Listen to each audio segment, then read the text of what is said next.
Germany to supply air defense systems to Ukraine.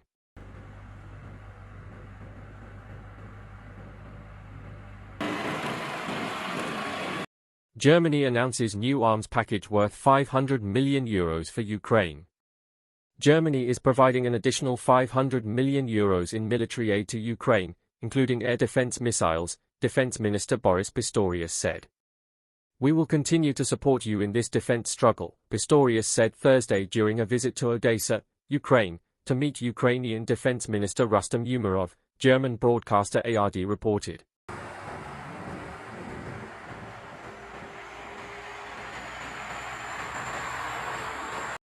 The package includes missiles for the medium-range IRIS-T-SLM air defense system and a small number of short-range SLS missiles, drones for reconnaissance and combat in the Black Sea, and spare parts such as replacement tubes for German-supplied artillery systems and engines for Leopard battle tanks.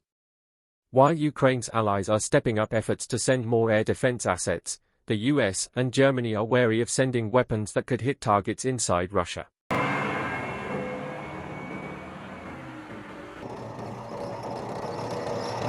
Pistorius said this month that he wants Germany to send another €3.8 billion in military aid to Ukraine this year.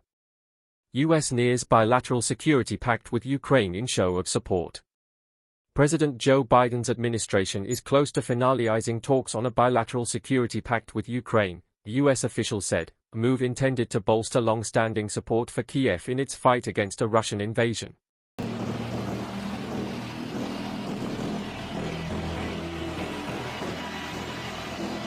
The agreement would see the US support Ukraine's defense and security across a range of capabilities, including air defense and drones, and step up efforts to build up the country's defense industrial base to allow for more artillery and ammunition production. The US official detailed the state of the talks on condition of anonymity. The Financial Times previously reported the developments.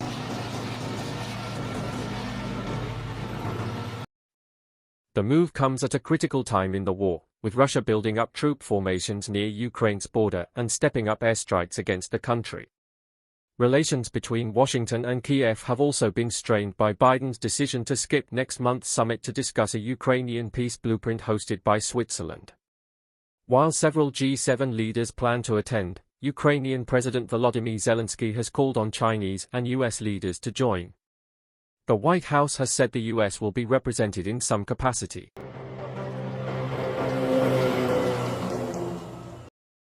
Beijing has instead called for an international conference that would bring together Russia and Ukraine.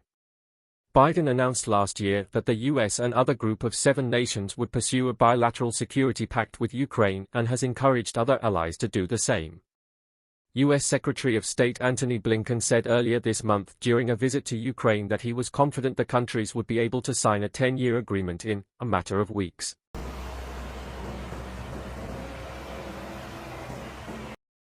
This agreement sends a clear message that Ukraine can count on its partners for continued, long-term support. It's not an issue that should be debated from one year to the next, nor is it a commitment by one country, Blinken said.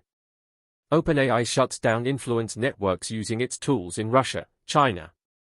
OpenAI said it has shut down 5 covert influence operations in the past 3 months, including networks in Russia, China, Iran, and Israel that accessed ChatGPT makers' artificial intelligence products to try to manipulate public opinion or shape political outcomes while obscuring their true identities.